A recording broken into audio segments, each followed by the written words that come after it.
Okay, great. This is an historical one, 1898. Student got only one wrong in 1900. If you've ever heard of these people, remember, it's helpful to know the history, but it's not necessary. If you know the history, you can check out one of my videos where I talk about how to apply historical knowledge into it, and the way to identify your historical knowledge being about knowing wars. So if you know wars, 1898 was the Spanish-American War, first American colonial venture overseas. And then we get rah rah March of the Flag, and then imperial. No, whoa, this is imperialism. Okay, student got only one wrong. That's fantastic. A lot of kids really struggle with these things. But I notice how, again, I want to do my preview. I want to worry about passage one and read passage one only on passage one questions, and I'll worry about passage two when I get into passage two. 37 is evidence for 36. Student got 30. Student. Why cringe 24? You keep getting the evidence ones correct, and then you're doing so. That's really cool because that means you're doing great on the evidence.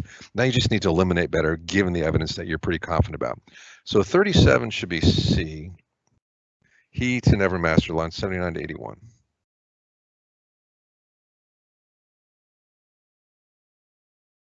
This is in the second passage.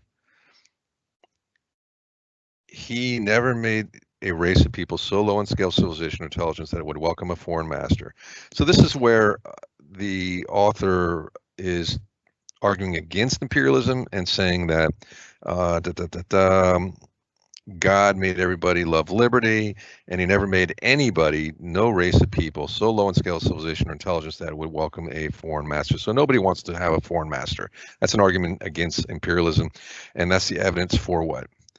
That Brine considers the preference for national sovereignty. So if you don't know what sovereignty is, for the preference for national something over foreign rule. So we see very clearly, he argues that God never made anyone that would prefer being ruled by a foreign master. So they'd rather rule themselves.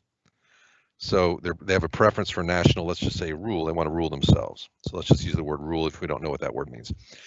It's a reaction to the excess of imperial governments? No. A sign of human equality. He's not talking about human equality. He's even talking about people who he says might be different in scale of civilization or intelligence.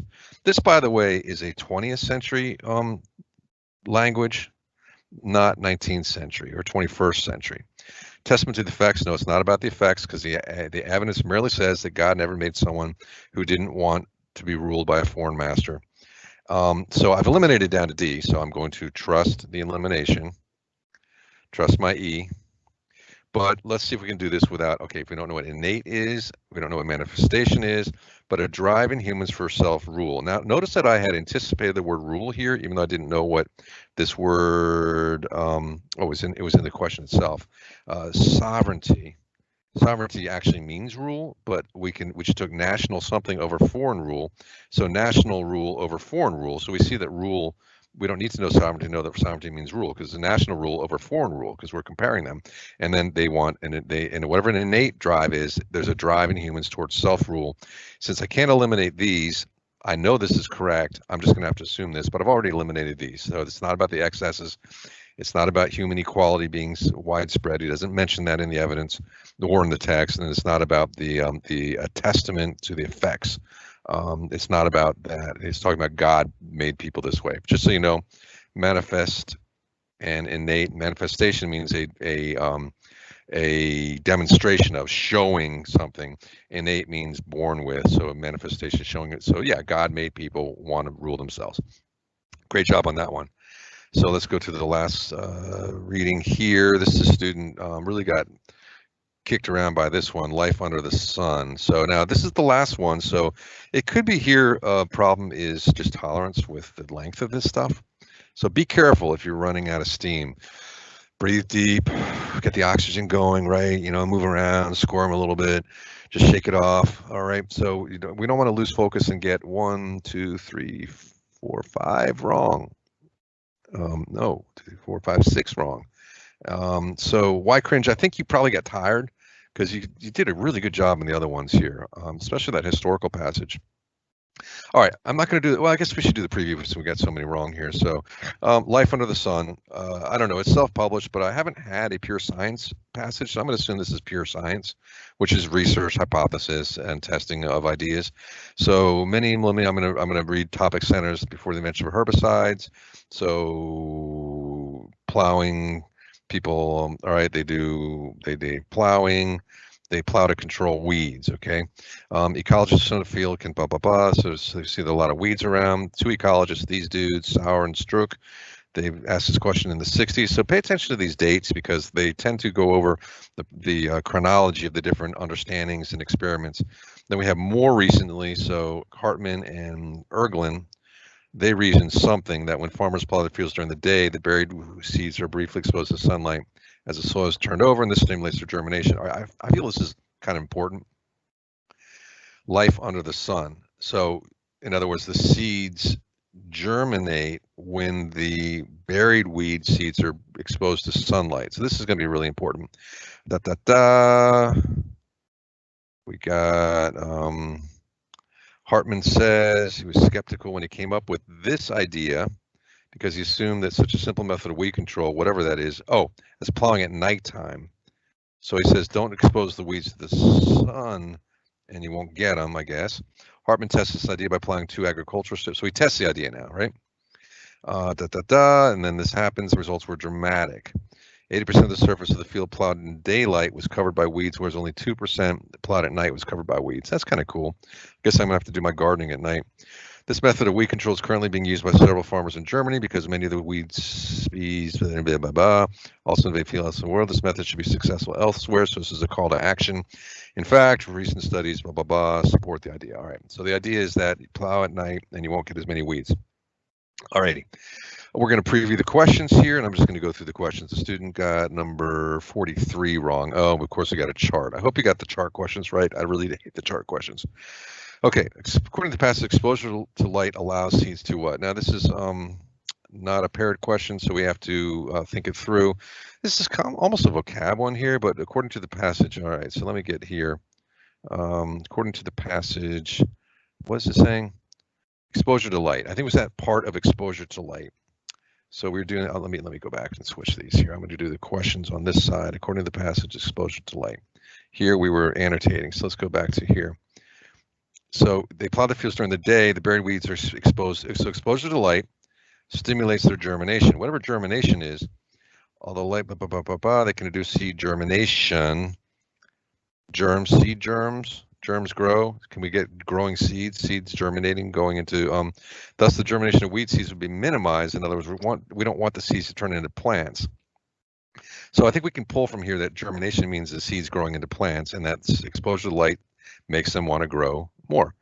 So exposure to light, they begin to develop. It's nothing about nutrients. It's nothing about temperatures. It's nothing about maximum growth. It's about beginning to grow. So I think you were tired, really, because you weren't getting that type of question wrong. Then we have vocab, line 16, induced. So again, we're going to anticipate the vocab. Induced. Okay, so they were asking these questions about do seeds a centimeter beneath the soil surface receive enough light to germinate? Do the blades of a plow, which can reach more than a foot beneath soils, bring some of these buried seeds to the surface where the germination is induced by? All right, this is the question. So the question is, do the blades of a plow, what about the blades of a plow? They get a foot beneath. Do the blades of a plow, let's get rid of this, bring buried seeds to the surface? And at the surface, are they exposed to sunlight? So what does sunlight do? We already answered on 43. What does sunlight do? It makes them develop. So we can assume here that the plow blades bring seeds to the surface where their germination is induced by exposure. What does sunlight do? Whatever induced means, it makes them germinate. So it makes it happen. If you don't know what lure means, we can eliminate. It doesn't. You don't establish germination. Establishing is people starting stuff. This is seeds growing. You don't convince seeds. Okay, get rid of that. So between steward and stimulate, you stimulate. What do you stimulate plants? Do you stimulate seeds? It's not emotional, so I can stimulate my dog by here's some dog food, right? That stimulates them. So even if I don't know what lured means, I'm gonna go with D because that really kind of fits. So lured means to it's an emotional thing. It's like tricking someone into doing something. So that doesn't trick them, it stimulates them. Lure, if you don't know, that's how what you use to fish. So you're trying to trick fish into grabbing your lure. So maybe you could have made that association and gotten rid of the word lure. All right, that's 45, 47. So the passage suggests that if Seidel had planted wheat or corn on the 2 agricultural strips in harvest experiments, the percent, all right, had he planted, it says as if Seidel had planted wheat or corn on the percentage of strips. All right, so did he plant wheat or corn? This is the key to this. Did he actually, so we got to go to this experiment. Hartman tested that by planting 2 agricultural strips, blah, blah, blah, blah. He cultivated 1 strip, and then the other he cultivated at night. No crops were planted. So he didn't plant any crops because he's trying to test out if just the difference between the 2 strips is one is cultivated during the day, one at night. Okay, and why did he not plant crops? Because he wanted to avoid possible competition with emerging weeds. So he didn't want the crops being planted to compete with the weeds, which means that there will be weeds. Okay, so he didn't plant anything. That's the key. He did not plant anything. Oh, we have evidence here. Did the student get 48? Yeah. Why cringe? You got 48 right, which is B, 60 to 62, which we already picked up on, 60 to 62 here. No crops are planted, okay? You get these right. This is amazing. You get these evidence ones right, but you're going to eliminate. All right, B, we're going to eliminate B. Does 60 to 62. No crops are planted in these plots to avoid possible competition with emerging weeds. So it means that there are going to be weeds there, but they don't want the crops planted too. But had they planted them, it doesn't say there wouldn't have been emerging weeds. It would have competed with them. So the percentage of surface of each strip covered with weeds. Oh, the plants would have, wheat or corn would have competed with the weeds, right? So the percentage of surface of each strip covered with weeds would likely have been, so it would have been more weeds or fewer weeds if he had planted wheat or corn. Probably be fewer weeds, right? Because they're competing. Lower than the percentage he found, higher than he had predicted. I don't know. It's not saying that he predicted anything. I think we can get rid of that. All right, now, nearly impossible to determine. Well, all right. He didn't predict. Did he predict? If he predicted, it doesn't say anything here about prediction. So we could get rid of these 2 here about prediction. So B and D are gone. Now we got to go to the evidence. The evidence says no crops are planted to avoid competition with emerging weeds. That's the evidence. So yeah, he didn't plant the other seeds because he didn't want them to compete, which would make fewer of them. So we have to go with A on this one. And yes, we can determine that. So 47. Sometimes these are tricky. You kind of fooled into wanting those. All right, student got number 50 and 52. So of course it's a table. All right. Why cringe 24? You know I love you because I'm going to do a table because I hate tables. Okay. All right. Which soil sample disturbed the darkness did the fewest number of seedlings emerge? All right. I think you're getting tired. This just says it's according to the table, so that means it's explicit. I think you just misread the table. You have to, because it says according to the table. It's not asking to compare to the passage. Let's see what the table says. So a soil sample had the fewest number of seedlings. Which one had the fewest number of seedlings? Number of emerged seedlings in the disturbed soil at night. So which has the fewest?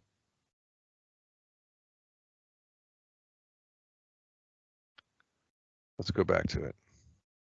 Which soil sample disturbed in darkness? So it's disturbed in darkness. So it would be deciduous woods. Is that one of the answers? Sample A. That would seem to be with the numbers. Is that right? What it says? It should say sample A. So I think that's it. I don't know what you suggested, but I don't think we need to go any further than that. A has 0, and that was sample A. Okay. Now let's do 52. The data presented in the table most directly support which and look at this, we're going all over the place. All right, so 52, the data in the table most directly support which claim from the passage. So what does the data in the table say? That you get a lot more seeds in the light than you do at night. Okay, we know that's the big idea from this whole thing anyway. So now we got to go through the evidence here. 1 to 3, does that support many to weeds? Sorry. Many to weeds. Many to weeds. Farmers simply plow their fields to control waste. Says nothing about the difference between day or night, so I want to eliminate A. Okay. 8 to 10, 8 to 10, 8 to 10. This is, you know what?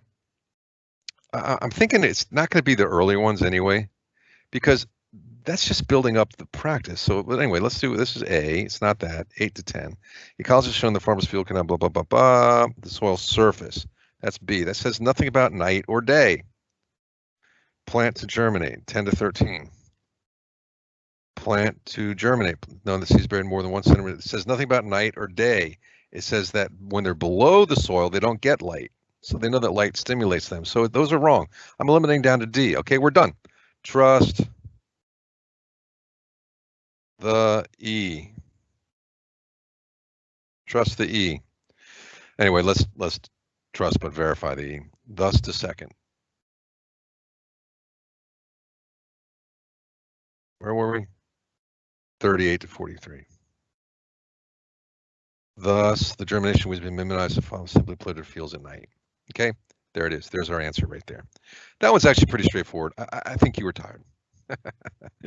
All right. So, my friend, why cringe? I hope that helps. I hope you see some of the strategies I went with. And notice on that last one, by the way, you can see the way they build this up. Those 3 wrong answers were all in the very beginning of the passage. And the beginning of these passages never give us the full thesis, the full idea of the passages. So I intuitively go, okay, it's got to be D, but we need to verify it. And again, I think what you're doing is you're going beyond the evidence that you've selected, and that's why you get the evidence question right, but you get the application of the evidence wrong because you're going beyond the evidence. Stick to the evidence, and then you'll avoid those mistakes. Great job. Okay, hope this helps.